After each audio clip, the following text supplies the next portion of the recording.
బిడ్డలు చూడటానికి చూపించారు. ముందని దినాల్లో ఇంకా సేవ కంటే ఇప్పుడు చేసిన పరిచయ కంటే అత్యధికమైన పరిచయం చేయాలని ఆశిస్తున్న బిడ్డలు చేతులకు అప్పగిస్తున్నానయ్యా. దినాల్లో ఇంకా అత్యధికమైన విజయంతో ఆయన బిడ్డలు మీ అందరూ వర్ధిల్లాలని ప్రార్థిస్తున్నాను.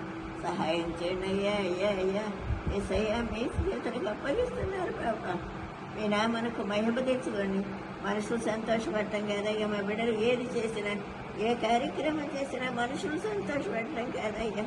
మీరు సంతోషించాలయ్యా, మీరు ఆనందించాలయ్యా. నీ కదా మీ లెక్కలోకి రావాలయ్యా. ప్రతి బిడ్డలు చేసే ప్రతి పని కూడా నాయన అయ్యా మీ నాన్నకు మహిమ తెచ్చి మీ రాజ్యంలో మీ రాజ్య వారసులుగా మా బిడ్డలు మేమందరం ఉండాలని అలా పన్నా విధేతలు దయతో క్షమించయ్యా. ప్రతి మాట, ప్రతి పని, ప్రతి ప్రవర్తన కూడా నాయన మీకు అనుకూలంగా అంగీకారం ఉన్నట్టు నీకు చూపించమని మహిమ ఘనత ప్రభావాలు మీరు కలిగించమని యేసు శక్తి నామములో ప్రార్థించి బ్రతిమాలాడుకుంటున్నాను పరమ తండ్రి.